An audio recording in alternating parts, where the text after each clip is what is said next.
Welcome back to my home made recipe channel. ఇవాళ eggless chocolate cake చేస్తున్నానండి. Oven తో లేకోకుండా స్టవ్ మీద ఎలా చేసుకోవాలో చూపిస్తున్నాను చూడండి. చాలా ఫ్లఫీగా ఉంటది, చాలా స్మూత్ గా ఉంటది. చూద్దామండి. ఈ చాక్లెట్ కేక్ కి కావాల్సిన పదార్థాలండి: మైదా, ఆల్ పర్పస్ ఫ్లోర్ అంటారు కదా అది, పాలు, పెరుగు, పంచదార, oil, baking soda, baking powder, chocolate powder, salt, tutti frutti మన ఇష్టం అండి. ఇవేనండి కావాల్సిన పదార్థాలు. రెసిపీస్ లోకి వెళ్ళిపోదామండి. ముందుగా మైదాని జల్లించుకోవాలండి. కొలతగా తీసుకుంటున్నానండి. అన్ని ఈ గిన్నెతోనే చేస్తున్నాను, చూసారు కదా, ఈ గిన్నెతోనే చేస్తున్నాను. జల్లిస్తున్నానండి. దీంట్లోనే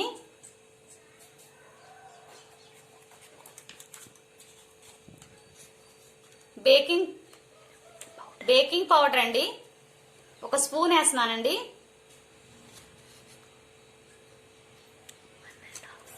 స్పూన్ వేసి కొద్దిగా వేసానండి.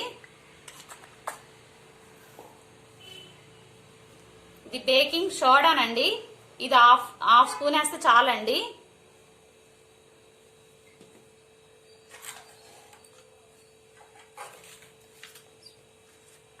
ఇందులోనే చాక్లెట్ పౌడర్ కూడా వేసుకోవాలండి. పించ్ ఆఫ్ సాల్ట్ అండి. స్వీట్స్ లో ఏట్లో అయినా ఒక చిటికెడు సాల్ట్ వేస్తే బాగుంటుందండి టేస్ట్. దీంట్లో వేయట్లేదండి, ఎందుకేనంటే కింద దిగదండి ఇది, అందుకని డైరెక్ట్ గా పిండిలోనే వేస్తున్నానండి.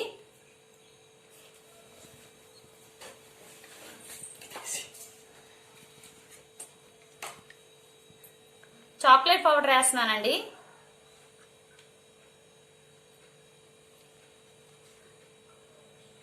చాక్లెట్ పౌడర్ 3 స్పూన్లు వేస్తున్నానండి.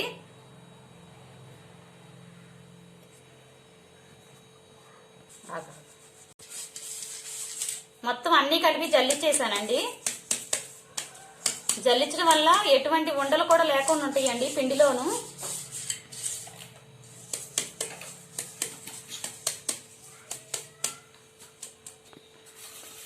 ముందు కేక్ టిన్ కి ఆయిల్ రాస్తున్నానండి. ఆయిల్ గాని గీ గాని ఏదైనా యూజ్ చేయొచ్చండి. నేను ఇందులో ఆయిల్ రాస్తున్నానండి. ఎందుకేనంటే మన కేక్ బేక్ అయిన తర్వాత తొందరగా ఊడొచ్చేస్తుందండి. దీంట్లో పైన మైదా కూడా జల్లుతున్నానండి. శుభ్రంగా రాసుకోవాలండి, అంటుకోకుండా చక్కగా నీట్గా ఇలా వంచగానే పడిపోద్దండి. నేను మైదా ఉంది కదా, ఆ మైదాని దీంట్లో జల్లుతున్నానండి.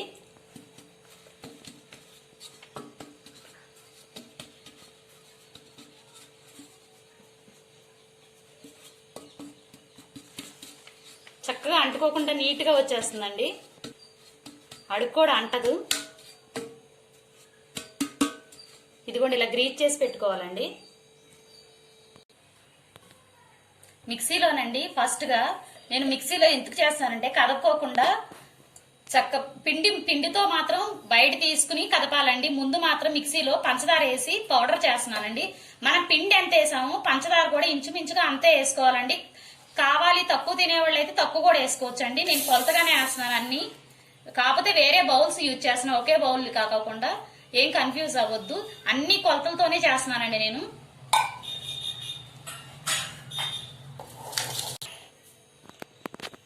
పంచదారని పౌడర్ చేశానండి.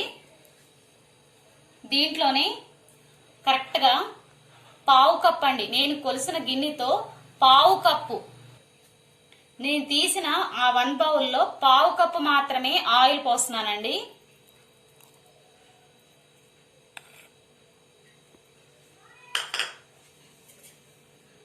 Half cup పెరుగండి.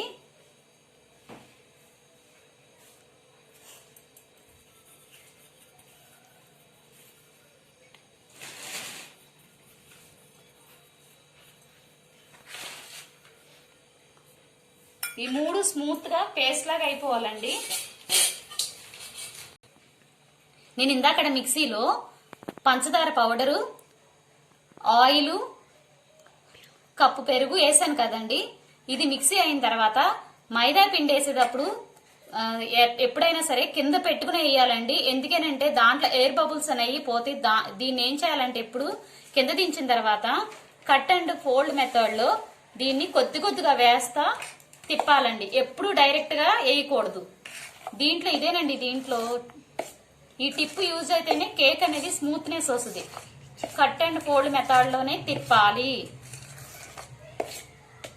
కొంచెం కొంచెంగానే వేసుకుంటే తిప్పాలండి.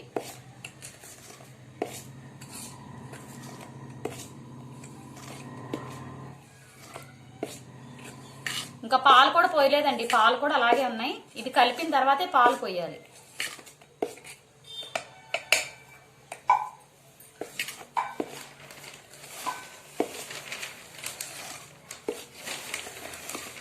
కేక్ అలా స్మూత్నెస్ రావడానికి ఈ మెథడ్ యూజ్ అవుతుంది బాగా. మనం వేసే పదార్థాలు కూడా పక్కా కొలతలతో ఉండాలండి.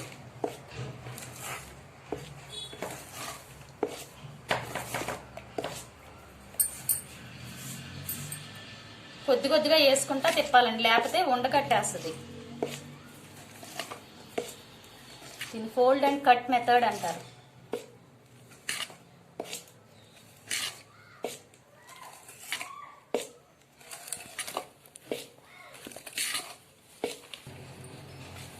ఇదిగోండి ఇలా కదిపాను కదా, ఇంకా పాలు పోయలేదండి. టైట్ గా ఉందని అనుకోకండి. కొద్ది కొద్దిగా పాలు పోసుకుంటా. 1/2 కప్పు పాలండి. నేను ఏ గిన్నెతోనైతే పిండి వేసాను దాంట్లో అరకప్పు పెరుగు, 1/2 కప్పు పాలు, 1/2 కప్పు ఆయిల్. ఇది పక్కా కొలతలండి. పిండి ఎంత వేసామో అంతే పంచదార తీసుకోవాలండి. ఇంకొకసారి చెప్తున్నాను చూడండి. నేను ఏ కప్తో అయితే మైదా పిండి తీసుకున్నానో ఆ కప్పుతో పంచదార, 1/2 కప్పు పెరుగు, 1/2 కప్పు ఆయిల్, 1/2 కప్పు పాలు. పాలు కొంచెం ఎక్కువైనా ఏమవుదండి, మనం ఇది టైట్ గా ఉందనుకోండి ఇంకొద్దిగా పాలు కూడా కలుపుకోవచ్చు అండి. నేను కొంచెం కొంచెం పోస్తా తిప్పుతున్నానండి. ఇంకా టైట్ గా ఉందనుకోవద్దు. నా దగ్గర పాలు ఉన్నాయి, మొత్తం ఒకసారి పోయట్లేదు. ఇది క్రీమీ టెక్స్చర్ లో రావాలండి. క్రీమీ టెక్స్చర్ లో వస్తేనే బాగుంటది. కొద్ది కొద్దిగా పోస్తున్నానండి నేను. ఇదిగోండి ఇలా క్రీమీ టెక్స్చర్ లో వచ్చింది చూసారా. ఫోల్డ్ అండ్ కట్ మెథడ్ లో చేశాను. లాస్ట్ గా టూటీ ఫ్రూటీ ఇది ఏమి అనుకోవద్దు, పిండిలో కలిపాను. పిండిలో కలిపితే ఇవి అడుక్కెలకోకుండా ఉంటాయి అని పిండిలో కలిపానండి. టూటీ ఫ్రూటీ ఏమి లేదు. ఇవి అంతేనండి. ఇంకొకసారి కొలతలు చెప్తున్నాను చూడండి అండి. 1 కప్పు మైదా తీసుకున్నాం అనుకోండి, అదే కప్పుతో పంచదార తీసుకోండి. తర్వాత 1/2 కప్పు, నేను ఏ కప్పుతో అయితే మైదా తీసుకున్నానో అదే కప్తో 1/2 కప్పు మైదా, 1/2 కప్పు పెరుగు, 1/2 కప్పు ఆయిల్, 1/2 కప్పు పాలు. మళ్ళీ చెప్తున్నానేనండి, ఏ కప్తో అయితే మైదా తీసుకున్నానో అదే కప్తో పంచదార తీసుకోవాలి, 1/2 కప్పు పెరుగు తీసుకోవాలి, 1/2 కప్పు ఆయిల్ తీసుకోవాలి, 1/2 కప్పు పాలు తీసుకోవాలి. కొంచెం పాలు ఎక్కువ పోసుకున్నా ఏమవుదు. మనం ఒక్కోసారి టైట్ గా ఉంటే కొంచెం పాలు పోసుకోవచ్చు. ఇదేనండి పక్కా కొలతలు. బేసిక్ కేక్ ఇదేనండి. ఇదిగోండి నేను ఇందాకడ కేక్ తయారు చేయడానికి టిన్నులో పోసాను కదా, టిన్ లో గ్రీజ్ చేశాను కదా, ఆయిల్ తో గ్రీజ్ చేసి మైదా చల్లాను కదా, అదే టిన్ లో ఫుల్ గా ఎప్పుడైనా ఏ కేక్ చేసినా సరే ఎప్పుడు 3 వంతులే వేసుకోవాలండి. ఎప్పుడు ఫుల్ గా కేక్ వేయకూడదు. దానివల్ల ఏమైతే పొంగినప్పుడు బయటకు వచ్చేస్తుందండి. ఎప్పుడు 3/4 వంతే వేసుకోవాలి ఎప్పుడైనా సరే కేక్ బ్యాటర్ వేసేటప్పుడు.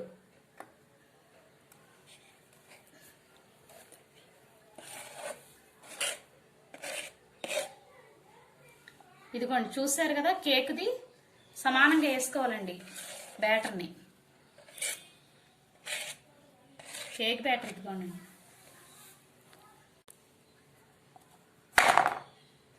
ఎయిర్ బబుల్స్ లేకుండా ఒక్కసారి ఇలా తట్టండి. ఎక్కడన్నా ఎయిర్ బబుల్స్ ఉండి గ్యాప్ వచ్చినా చక్కగా సరిపోద్దండి, చాలండి. ఇంకా దీంతో కాదండి నేను చేసేది. ఇప్పుడు గ్యాస్ వెలిగించి ఖాళీ గిన్నె పెట్టుకుంటున్నానండి. చూపిస్తానండి, అక్కడ తీసుకెళ్తాను.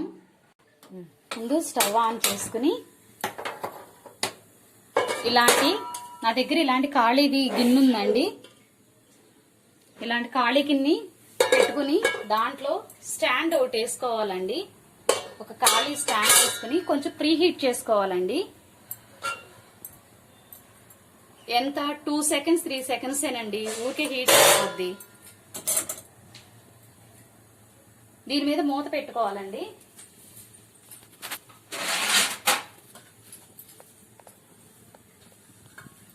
మూత పెడుతున్నానండి. ఒక్క 3-2 మినిట్స్ అంతేనండి. గిన్నె హీట్ ఎక్కిందండి, కాలుతుందండి, కొంచెం జాగ్రత్తగా చూసుకోవాలి. ఇప్పుడు గ్యాస్ ని బాగా మీడియం కట్టి ఇంకా తక్కువలో పెట్టుకోవాలండి. నేను కేక్ బ్యాటర్ తీసుకొస్తున్నానండి. చెయ్యి కాలుతుందండి, జాగ్రత్తగా పెట్టుకోవాలండి.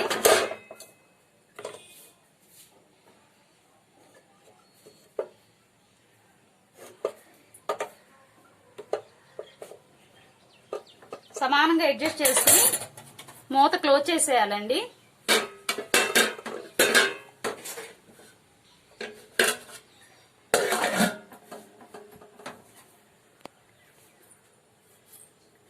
మంట ఇలా ఉండాలండి, మీడియంలో ఉండాలి. మీడియం కంటే ఇంకా తక్కువలోనే పెట్టుకోవాలి. ఇలా 20 మినిట్స్ చూసుకోవాలండి. మధ్య మధ్యలో ఎప్పుడు మూత తీయకండి.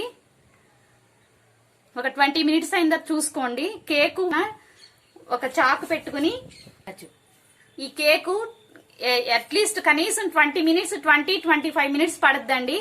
ఒక 15 మినిట్స్ తర్వాత ఒకసారి మూత తీసుకుని కేక్ ఎలా ఉందని చూసుకోండి. అంతేగాని పద్దాక మూత మాత్రం తీయొద్దండి. అదొకటి గుర్తుంచుకోవాలి. ఇలాంటి చిన్న చిన్న టిప్స్ లోనే కేక్ లో మెత్తగా రాకపోవడానికి, ఫ్లఫీగా రాకపోవడానికి కారణం అదేనండి. ఒకసారి చెక్ చేద్దామండి.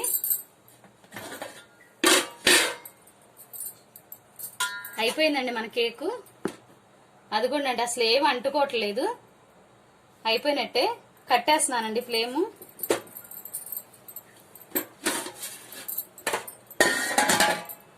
కొంచెం చల్లారనిద్దామండి.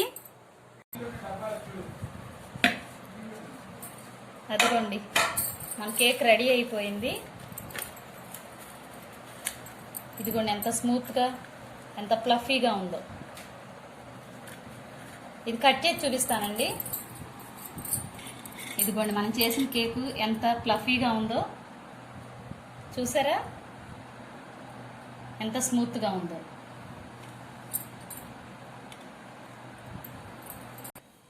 Thanks for watching. లైక్ చేయండి, సబ్స్క్రైబ్ చేయండి, షేర్ చేయండి, కామెంట్స్ పెట్టండి ఏదైనా డౌట్స్ ఉంటే. Thank you watching.